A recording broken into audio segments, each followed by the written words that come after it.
I really have enjoyed the time I've spent thus far with Ad Infinitum. In my opinion, this is the type of music that I look for as a metalhead, and not only as a metal fan, but somebody who, and I've spoken about this many times, is such an avid fan of entertainment in the music world within the European scene, specifically in the rock and metal territories. I am very impressed with Ad Infinitum's capabilities as artists, and I really liked the fact that I tried them out as a fresh talent. I did take a gamble originally. You know, I said before in the earlier stages of me approaching them as a band that I came through Mortimia. Some of you might be familiar with that artist as well. I've covered his work pretty extensively on this channel. He's a one-man Norwegian Gothic symphonic metal artist, and he's done a lot within his work through collaborative efforts where he more so orchestrates the tunes, and sometimes he'll do background vocals of a growl and a scream. He's really good. If you've never heard Mortimia before, you will love him, and if you're a metalhead fan, and especially more specifically if you're a symphonic metal fan, oh, you'll love him.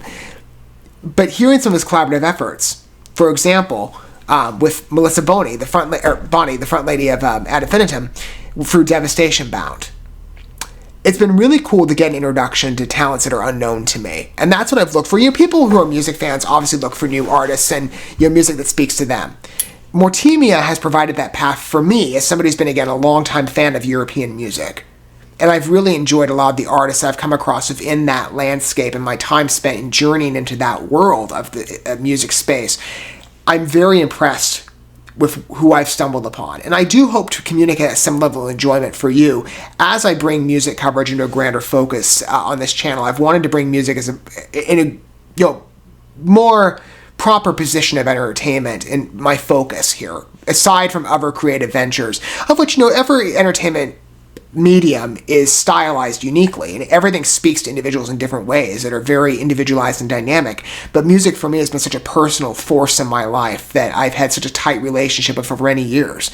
It's been such a transformative piece of communication and illustration for me, and I've wanted to be able to communicate that joy through checking out talented efforts within that entertainment offering space. For me, Ad Infinitum speaks to the caliber of respect that I have for many European artists, and I'm happy that I stumbled upon them. Again, all credit to Mortimia for that, through the collaborative efforts with Melissa Boney. I'm very happy that I stumbled upon this group, and the first couple of tracks I've listened to from them from Chapter 1, Monarchy, their initial album, being March on Versailles, or something I think it was called. Had Versailles. I think it was called March. Marching on Versailles. I was kind of right along the page of that. And then See You in Hell. Both tracks, great. And now we're going to look at a couple more. As I said, I'm kind of perusing through the videos they've offered thus far. That's how I'm looking at a sporadic balance of their tracks. Although, again, as I said, I also took a gamble with them. I purchased all their albums outright prior to covering this. Because, again, that collaborative effort with Mortimia for Devastation Bound, my favorite track on the Pandemonium sessions thus far, really, that is such a dynamic work, and I did think that spoke quite a bit to Melissa Boney's talents. I'm like, you know what, I'm just going to take a gamble and buy all these outright. I don't usually do that. Usually I have some familiarity from the artist before I buy a full album. I took a gamble, and it worked. And they're not the only group I did this with either. I did it with Metalite too. Erica Olson also had a collaborative effort through Mortimia. That's how I came across her. And coverage of Mortimia already there. Metalite, that's coming as well. Slight preview. I don't know when that'll be, but it's coming soon. Anyway, like I said, I'm trying to venture into other areas of the world of music that perhaps are lesser treaded, especially in my circles. But I do like to find artists that fit with my style of preference, of course, being a big metalhead, but I also like the relationships that can be fostered through music. And if you know where to venture to suit your tastes, you can forge relationships with others who perhaps share that devotion. And I've stumbled upon a couple from groups that I've covered mostly within, to be fair, actually both, I would say, within America and Europe as well specifically. I've come across other fans of music that have similar tastes to me, which is nice, because I have a very small social circle in my life that mostly doesn't listen to any of the music I listen to. So I get the blank stares all the time, especially when it comes to European talent. So for me, I do like to have that connection of others. And I also like to perhaps forge new connections with others who haven't come across certain artists yet. Maybe you're somebody this is the first introduction for you with Ad Infinitum. You will like them. If you're a metalhead, right along your lines, I'm sure.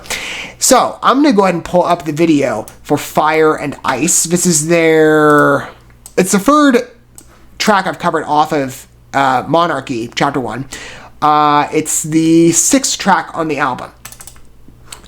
Without further ado, I'm going to go and cue up the video. And if you're not used to the way I format these videos, I do like to provide accommodations to the audience to suit your individual tastes. And so if you're somebody who likes to read along with the message of the piece, and maybe we'll talk about it more too at the end of the video, maybe go more in depth with it, depending on the song or in the content, we'll see.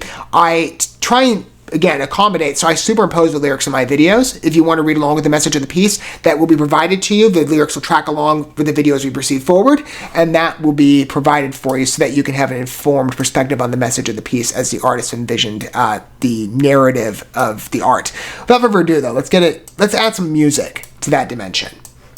Here we go, and the video to complement it.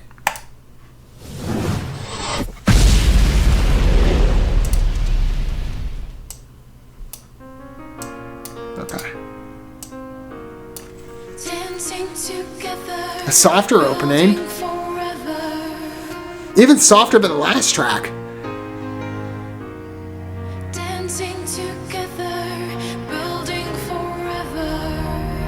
Quite beautiful. Again, a real range of sound, but there's that rock and metal foundation.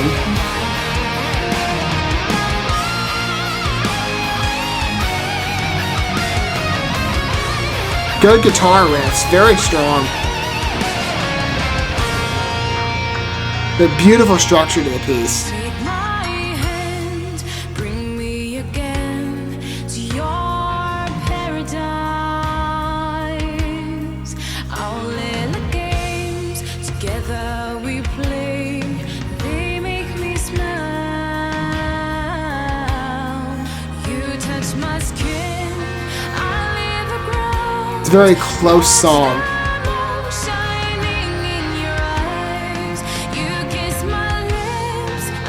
Has a tangibility to it.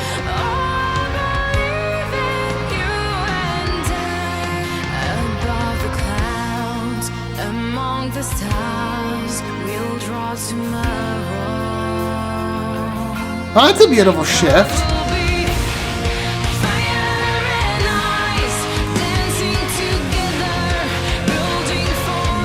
Ah, it's such a cool vision. Total antitheses to one another, but like opposites attract. That's a beautiful compliment to a romantic piece.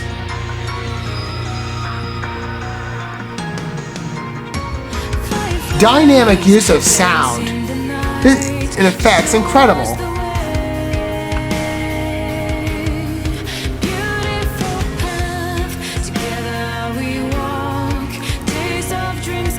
And I think that the live video as well adds a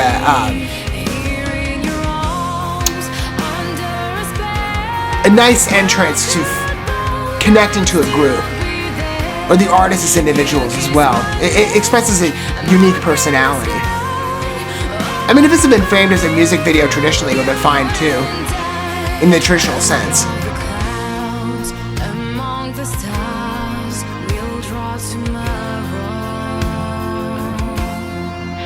Nice segue.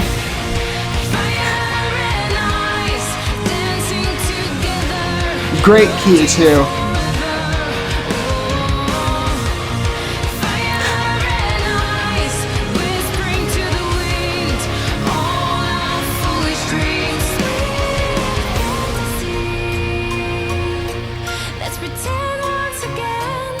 Oh. This light strumming, oh man. Very distinct steps, but and it just continues. It's great.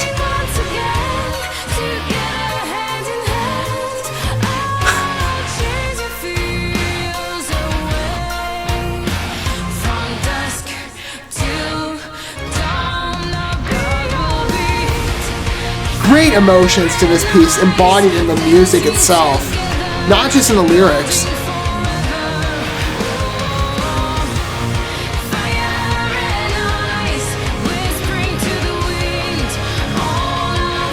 Good use of strings too.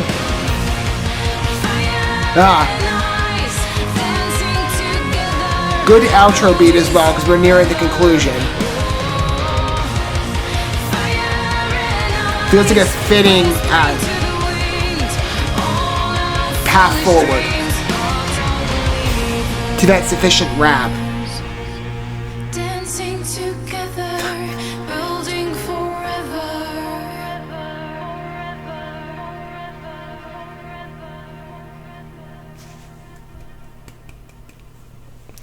That is a beautiful piece. That it's interesting again to see this. What do I want to call it? This decline of pacing that's been persistent among the past free tracks I've looked at off of the album. Again, from Marching on Versailles, which is by far and away the most harsh, and then To See You in Hell, which is a little softer, but still had that rough edge, and so does this. But this is much more tempered, and it's such a soft, like, I've spoken before about this as well sporadically. I come from a dance background. 18 years. I was involved in varied styles in regard to my dance classes. I spent, 18 years. Sorry, again, it's been such a long journey. I'm like, did I have the year count right? Man, I took a break over COVID. I really missed that aspect of my life. I was so invested in it for a long time, and I still am, in heart. Sometimes you hear numbers, right? Again, with the experience that I've had in the dance world, you hear music that just speaks to you immediately. This is a piece that is yearning to be turned into something. And I'm listening to this, hearing this sort, and you can kind of see that in the performance of the members of the group, especially among Melissa Boni as she was standing there on the podium on the stage.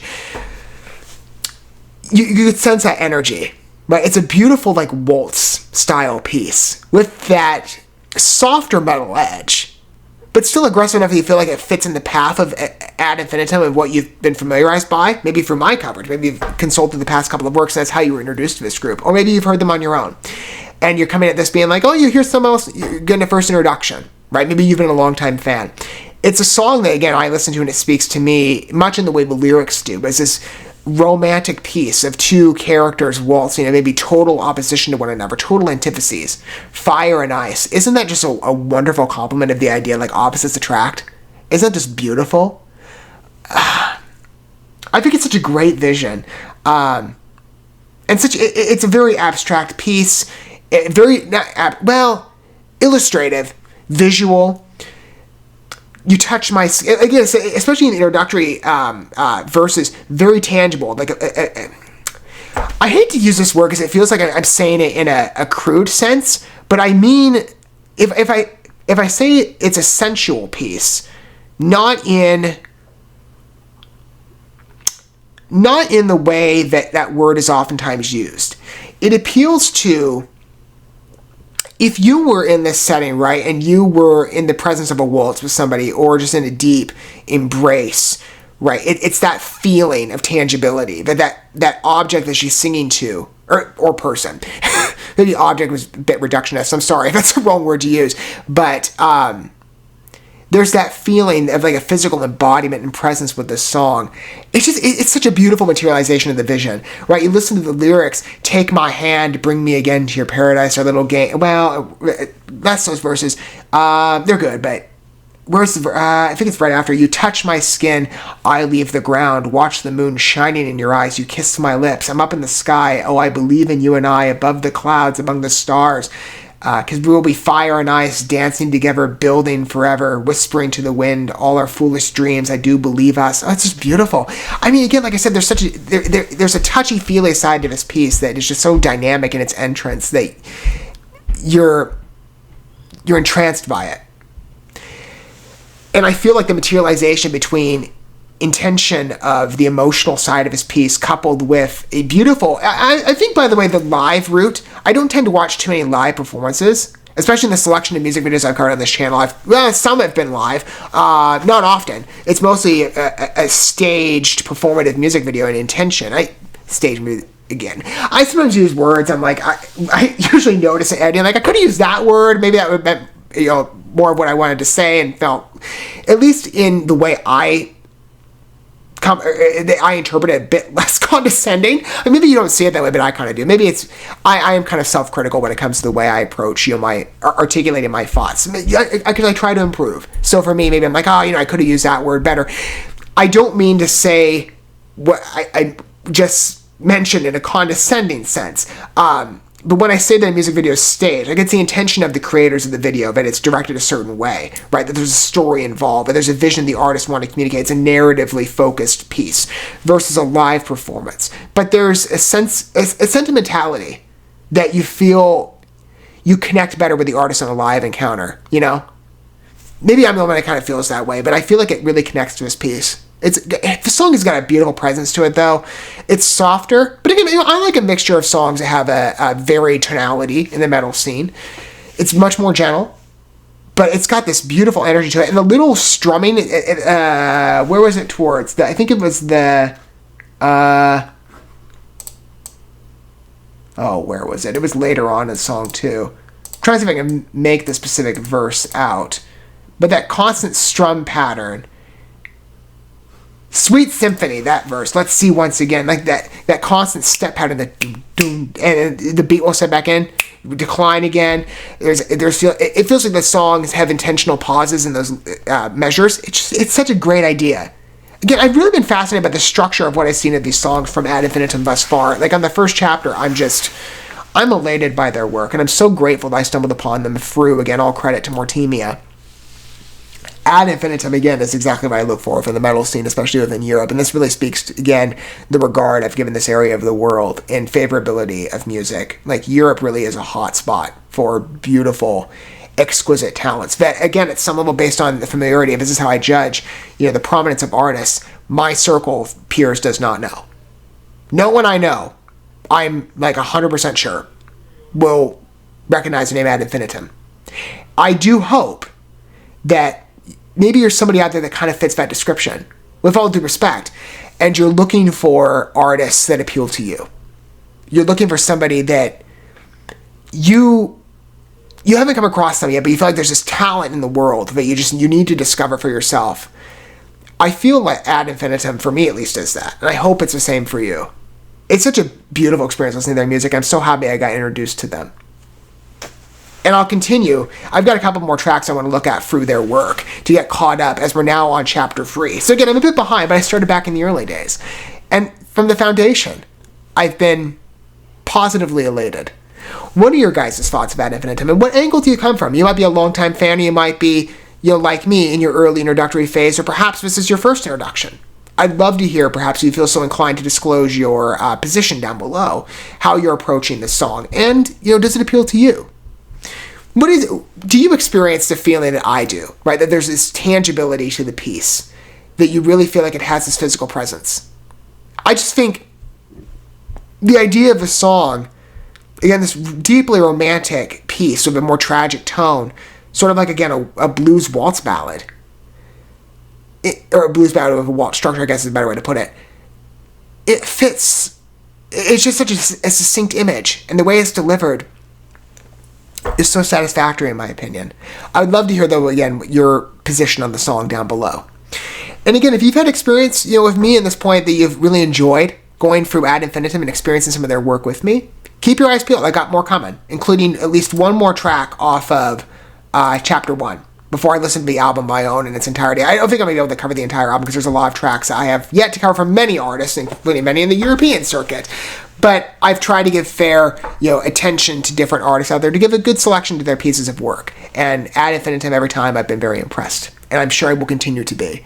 But I'm grateful that I stumbled upon them. Because, just like Marching on Versailles and See You in Hell, Fire and Ice is beautiful. It's an exquisite piece of work and art. Thank you so much for watching this video. Before you bounce, feel free to drop a like and comment, subscribe to this channel with a ding on the bell, and share this video with your friends. And consider checking out the description here. There you'll find links to my other channels, as well as addresses to my other social media accounts and ways you can help support my work if you feel so inclined. May God bless you, and looking forward to when our paths cross again.